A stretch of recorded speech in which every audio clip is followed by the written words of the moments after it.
नमस्कार दोस्तों। आज मैं आपको एक कहानी सुनाने जा रहा हूं। इस कहानी का नाम है एक बुढ़िया थी। आइए सुनते हैं वो कहानी। आज फिर बगल वाले घर का सारा कपड़ा हमारे छत पर गिरा हुआ था। अक्सर ऐसा होता था कि उनके घर से कपड़ा हवा के साथ उड़कर हमारी छत पर आकर गिर जाता है, जो कपड़े वो लोग तार में सुखाने के लिए डालते थे धोने के बाद। पर आज तो हवा भी नहीं चल रही थी।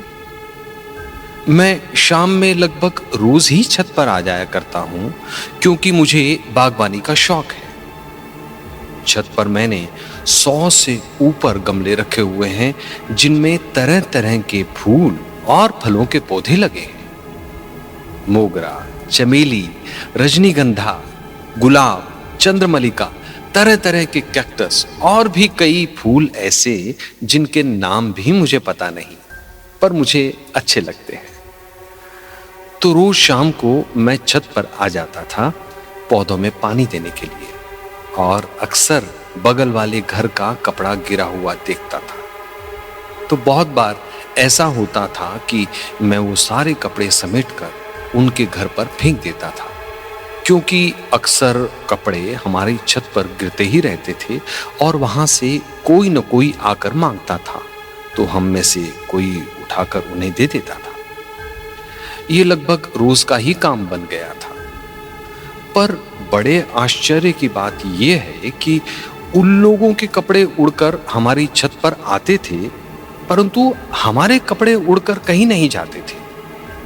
अगर हवा के कारण से ही हो रहा था, तो दोनों घरों पर होना चाहिए था, पर रहस्यमय तरीके से सिर्फ उन्हीं के घर में यह कांड होता था।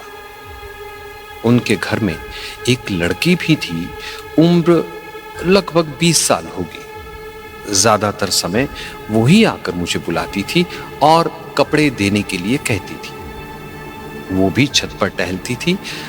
कभी कभी उससे बात भी होती थी मेरी। ऐसे कुछ दिन बीत गए। फिर मैंने सुना कि उन लोगों के घर में कुछ दिक्कतें शुरू हो गई हैं। कुछ अनोखी घटनाएं घट रही हैं उन लोगों के घरों में। जैसे उस घर की औरतें जब खाना बनाकर नहाने के लिए जाती थीं, तो कोई सारे बनाए हुए भोजन में केरोसिन तेल डालकर उसे बर्बाद कर देता था। अक्सर सुबह नींद से जागने पर लोग देखते थे कि पूरे घर में बाथरूम का पानी भरा हुआ है, बाथरूम में नल खुला छोड़ा हुआ है। मैं इन बातों पर कभी कभी तर्क भी देता था कि हो सकता है कि उस घर के किसी बच्चे ने बदमाशी करके तेल मिलाया हो, या कोई बच्चा रात में शौचालय गया हो और फिर नल बंद करना भूल गया हो। मेरे परिवार के सदस्य अक्सर मुझे इस बात से डांटते थे कि ये चीजें साधारण नहीं है, इसलिए इसके बारे में टिप्पणी मत किया करो। ऐसे करते करते कई महीने बीत गए। अब मैं एक बात ख्याल करता था कि वो लड़की जब छत पर आती थी तो पहले जैसी नहीं थी। वो गुमसुम सी हो गई थी। बहुत कम ही इस तरफ आती थी। हाँ, कभी कभी आती भी थी तो मेरे घर की तरफ अपने छत के कोने में चुपचाप खड़े होकर घंटों तक मुझे देखती रहती थी, पर कुछ बोलती नहीं थी। फिर कई बार रात में मैंने सुना कि उनके घर से चिल्लाने की आवाजें आ रही हैं, उसी लड़की की। सब लोग उसे शांत करने के लिए कोशिश करते थे। उनके घर में और भी लोग चिल्लाते थे, पकड़ो पकड़ो, ये कूद जाएगी छत से, चलो इसे घर में बंद करो। अगर ऐसे नहीं हो रहा है तो इसके हाथ पैर बांध कर रखो। रात में उस लड़की के चिल्लाने की आवाजें मेरे कमरे तक आती थी। इतनी तीखी आवाज कि लगता था कोई रो रहा है, कान के अंदर तक छेद हो जाएगा, ऐसी आवाज।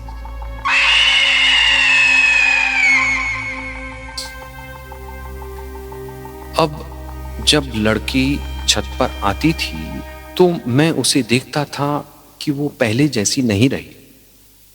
पहले जैसी चहल पहल नहीं, सुस्त हो गई थी, बात भी नहीं करती थी, चुपचाप खड़े होकर किसी कोने में देखती रहती थी, कभी कभी मेरी तरफ। चेहरे में कोई भाव नहीं, न हंसी, न डर, न दर्द। एक अजीब सा सूनापन था। लगता था कि मैं कोई बुत को देख रहा हूं। उसमें जीवन का कोई चिन्ह दिखाई नहीं देता था। जिंदा होते हुए भी अभी बेजान लगती थी। फिर मैंने अपने घर में इस बारे में बात की। मैंने मां को कहा कि इसी घर में ऐसी घटना है तो क्यों हो रही है। मां ने कहा, भूत प्रेत का साया है शायद, क्योंकि पिछले कुछ दिनों से उनके घर में रोज पूजा हो रही है, तांत्रिक लाए जा रहे हैं, ब्राह्मण पंडित आकर पूजा करते हैं, लेकिन कोई उपाय लग नहीं रहा है। मैंने कहा, ऐसा क्यों? मां ने कहा, उस जमीन पर जहां घर बना है वहां 1 साल पहले तक झोपड़ी थी। वहां पर एक बुढ़िया रहा करती थी। उसकी उम्र लगभग 100 साल से ऊपर हो गई थी। मरते दम तक वो गरीबी की हालत में रही, पर कभी जमीन बेची नहीं। उसके मरने के बाद उसके 2 लड़के जमीन बेचकर आपस में पैसे बांटकर यहां से चले गए। उनका परिवार का भी कोई अता पता नहीं, और शायद बुढ़िया इस घर का माया त्याग करके नहीं जा पाई। मैंने मां को कहा, आप लोग तो ऐसे कोई भी कहानी बना लेते हैं। तुम्हें शायद याद नहीं कुछ, बुढ़िया के मरने के बाद बहुत दिन तक उस जमीन के कोने वाला घर की खिड़की को हमने भी बंद रखी थी, क्योंकि उस जमीन के कोने से सटा हुआ जो हमारे घर का कमरा है, वहां भी कुछ ऐसी ही दिक्कत शुरू हो गई थी। उसके बाद अभी तक हमने वो खिड़की कभी खोली नहीं। उसे पंडित जी लाकर मंत्रों से अभिमंत्रित करके बंद कर दिया था। बात तो मुझे भी समझ में आ रही थी, पर मन मानने को तैयार नहीं था। लेकिन जो मैं देख रहा था उसे झुठलाया भी नहीं जा सकता था। वो लड़की दिन ब दिन मरती जा रही थी। मुझे समझ में आ रहा था उसे देखकर। उसके लिए बुरा महसूस होता था। उसकी हालत देखकर खराब लगता था। उसके बाद एक दिन रात लगभग 2:30 बजे मैं बाथरूम जाने के लिए आंगन में गया। हमारा भी घर बहुत बड़ा है। आंगन के एक तरफ शौचालय बना हुआ है, क्योंकि घर थोड़ा पुराने जमाने के महल जैसा है, इसलिए शौचालय घर के अंदर नहीं है। हमारे घर के आंगन से बगल वाले घर की छत और पूरा घर दिखती है। मैं पूरी नींद में था और लगभग आंखें बंद करके ही चल रहा था। इधर उधर टकराते हुए मैं आंगन के शौचालय में गया, और तभी अचानक मेरी नजर पास वाले घर की छत पर गई। वहां जो नजारा मैंने देखा, मेरे रोंगटे खड़े हो गए।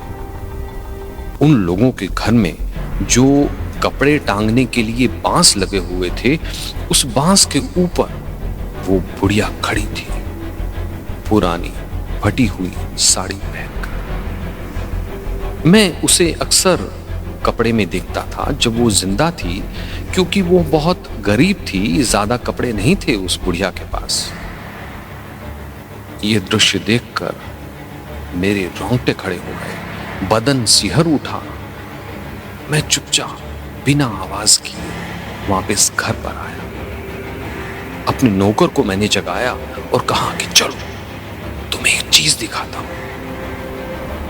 नींद से उसकी भी आंखें नहीं खुल रही थी। फिर मैं उसे अपने साथ ले गया। जब मैंने उसे छत का वो नजारा दिखाया तो उसकी आंखें लग रही थी कि फटकर बाहर निकल आएंगे।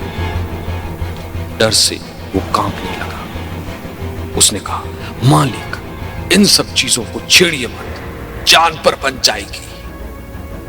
मैंने कहा, डरो मत, चलो मेरे साथ ऊपर। उसके बाद मैं उसे लेकर छत पर आ गया। वो सीढ़ी तक जाते जाते रोने लगा। बोला, मालिक, मैं छत पर नहीं जाऊंगा, आप भी मत जाइए। मैंने कहा, तुम सीढ़ी के पास खड़े रहो, मैं उसे नजदीक से देख कर आता हूं। उसके बाद मैं रेंगते हुए अपनी छत के किनारे तक गया। मेरे छत के चारों ओर जो दीवार बनी हुई है, उसकी ऊंट में मैं चुपचाप वहां तक जा पाया। मैंने उस बुढ़िया की आत्मा को बस 8-10 हाथ की दूरी से देखा।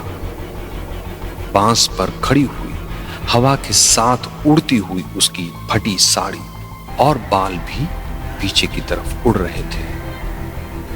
दोनों हाथ फैलाए वो खड़ी थी, चांद की तरफ देखते हुए। उसके बाद मैंने सोचा कि इन चीजों को इतना साधारण समझना ठीक नहीं कि संभालना ही मुश्किल हो जाए। मैं जिस तरह रेंग कर गया था उसी तरह वापस आ गया। सीढ़ी पर मैंने आखिरी बार पलटकर उसे देखा। तभी मुझे लगा कि छत पर बुढ़िया अकेली नहीं है, उसके साथ और भी कोई है। तब मैंने अपने नौकर को बोला, तुम जल्दी से उसके घर जाओ और घर वालों को जगाओ, मैं यहां देखता हूं, मामला बिगड़ने वाला है। नौकर बिजली की रफ्तार से नीचे उतरा और मैं धीरे धीरे फिर बुढ़िया के नजदीक दीवार के पास गया। मैंने देखा कि सीढ़ी के पास वही लड़की खड़ी है, चुपचाप। मैं समझ गया कि आज अनहोनी होने वाली है, और जैसा सोचा था वैसा ही हुआ। वो लड़की धीरे धीरे चलकर बुढ़िया के पास आई। चांदनी रात में मैंने उसका चेहरा देखा। लग रहा था कि किसी ने बदन का सारा खून चूस लिया है। अब वो धीरे धीरे दीवार पर चढ़कर खड़ी हो गई। बुढ़िया की परछाई के साथ उस लड़की का शरीर मिलकर एक हो गया था। वो भी चांद की तरफ बाहें फैलाई खड़ी थी। मैं समझ गया कि अब वो कूदने वाली है। अब मुझे फैसला लेना था कि मैं क्या करूं, उसे मरने के लिए छोड़ दूं या अपनी जान जोखिम में डालूं। पर इससे पहले कि देर हो जाए, मैं अपनी दीवार पर चढ़कर उसकी दीवार पर पैर रखकर उसकी छत पर कूदा। वो लड़की अपना बायां पैर हवा में रखते ही मैंने बिना कुछ सोचे समझे लपक कर उसे दोनों हाथों से दबोच लिया और उनकी छत की तरफ कूद गया। लेकिन मैं उसे संभाल नहीं पा रहा था। उसकी ताकत के सामने मेरी ताकत कुछ भी नहीं थी। अब जो हुआ उससे मुझे लगने लगा कि इसे पकड़कर मैंने बहुत बड़ी गलती कर दी। जब बहुत जद्दोजहद के बाद भी वो मुझे अपने आप को छुड़वा नहीं पाई, तो उसने अगले पल जो किया वो सोचा नहीं जा सकता। उसने मुझे भी अपने साथ हवा में उठा लिया और मैं समझ गया कि अब हम साथ मरेंगे। उसके बाद जैसे ही वो मुझे दीवार की तरफ ले गई, तभी छत का दरवाजा खुलने की आवाज हुई और अगले ही पल कई लोग पैर पकड़कर मुझे नीचे उतारने लगे। साथ में लड़की को भी खींचकर छत पर उतारा गया। मैं छत पर गिरा हुआ था, सांस फूल रही थी मेरी। तब तक मेरे घर वाले भी छत पर आ गए थे। उसके बाद उस लड़की को भभूत लगाया गया, फिर वो बेहोश हो गई। तब जाकर उसे नीचे ले गए। मैंने पूरी घटना लोगों को बताई। उसके घर वाले तो मेरे पैर पकड़कर धन्यवाद देने लगे कि अगर आज आप नहीं होते तो हमारी लड़की आज जिंदा नहीं होती।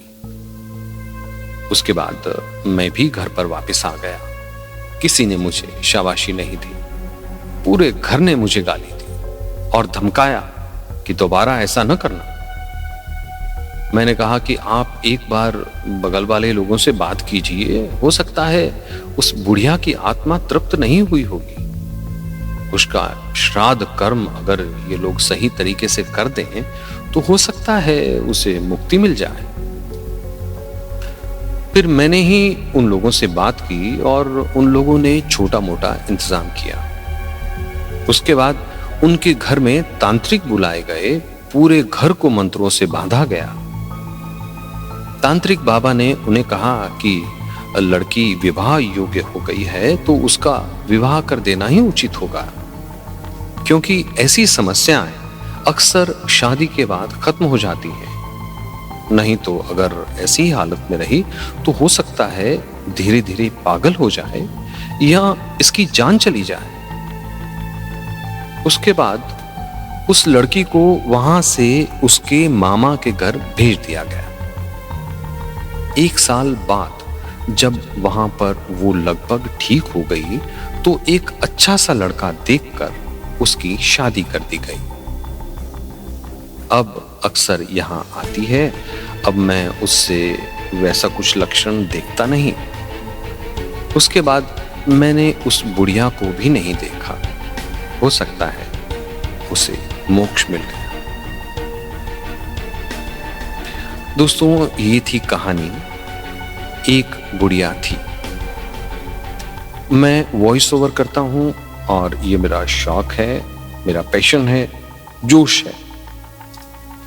आप मेरी इस चैनल से जुड़िए और कोशिश करिए कि आपकी भी इसमें रुचि जागे। मैं ये स्ट्रीम्स और रिकॉर्डिंग्स इसलिए करता हूं ताकि मेरी आवाज का सुधार मुझे नजर आए, एक टाइमलाइन में मेंटेन रहे और उससे कुछ लोगों को मदद मिले। मैं लाइव स्ट्रीम्स करता हूं, तो यदि आप मेरे YouTube चैनल पर आए हैं तो लाइव स्ट्रीम्स का सेक्शन देखिए, वहां पर मेरी अनेक रिकॉर्डिंग्स आपको मिलेंगी। बहुत बहुत धन्यवाद।